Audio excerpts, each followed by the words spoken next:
السلام علیکم۔ کیا حج سے پہلے مکہ میں امام مہدی علیہ السلام کا ظہور ہو چکا ہے؟ اس ویڈیو کو اینڈ تک دیکھیے گا، بہت کچھ نیا سیکھنے کو ملے گا۔ کبھی کبھار ایک خاموش سادہ سا لمحہ پوری دنیا میں ہلچل پیدا کر دیتا ہے۔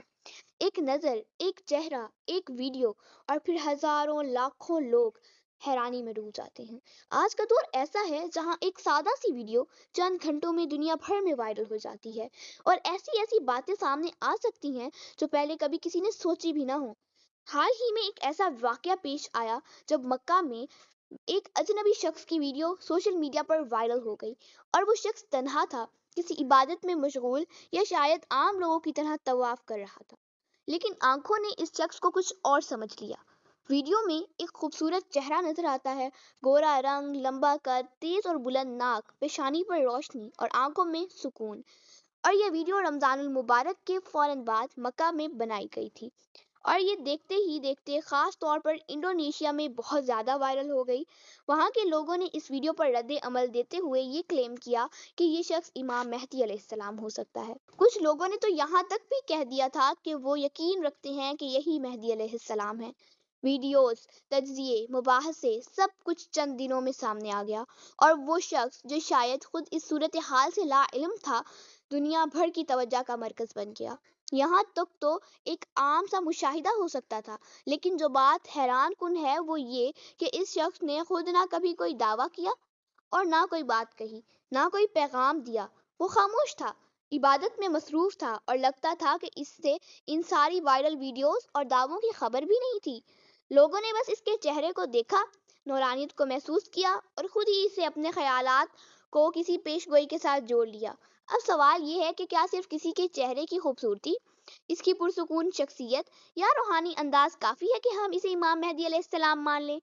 کیا ہم صرف ظاہری تاثر سے کسی ایسے عظیم مقام پر اسے فائز کر سکتے ہیں جس کا تعلق آخری زمانے کی بڑی نشانیوں میں سے ہے؟ یقیناً نہیں۔ روایات اور احادیث نے امام مہدی علیہ السلام کے ظہور سے قبل کچھ واضح علامات کا ذکر کیا ہے۔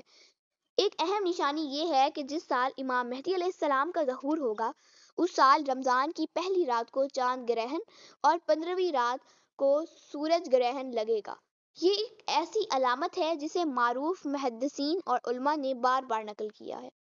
اگر ہم غور کریں تو حالیہ رمضان میں نہ پہلی رات چاند گرہن ہوا اور نہ 15ویں روزے کو سورج گرہن۔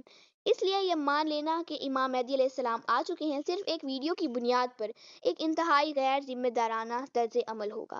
اب دوسری بات، امام مہدی علیہ السلام کا ظہور صرف خاموشی سے نہیں ہوگا۔ وہ ایک خاص ماحول، مخصوص حالات اور بڑی آزمائشوں کے بعد منظر عام پر آئیں گے۔ ان کی پہچان بھی ایک غیر معمولی روحانی کیفیت اور اعلان کے ذریعے نہیں ہوگی، نہ کہ صرف چہرے کے تاثرات سے۔ وہ اللہ کے حکم سے قیادت سنبھالیں گے، ظلم کے نظام کا خاتمہ کریں گے، اور دنیا کو عدل و انصاف سے بھر دیں گے۔ اس تمام بات چیت کے دوران ایک اور سوال مسلسل ذہن میں آ رہا تھا، آخر یہ شخص ہے کون؟ کیا یہ واقعی کوئی خاص فرد ہے؟ کیا یہ کسی ملک، کسی قوم یا کسی جماعت سے تعلق رکھتا ہے؟ اسی تجسس میں مجھے بھی مجبور کیا کہ میں اس شخص کے بارے میں تحقیق کروں۔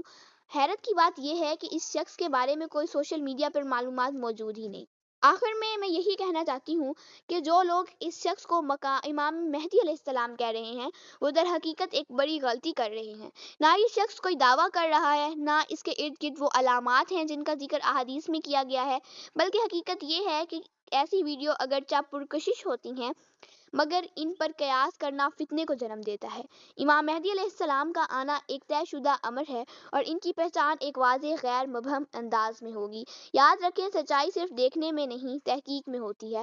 نور چہرے پر ہو یا دل میں، فرق صرف اس وقت پتہ چلتا ہے جب ہم جذبات سے ہٹ کر حقائق پر نظر ڈالیں۔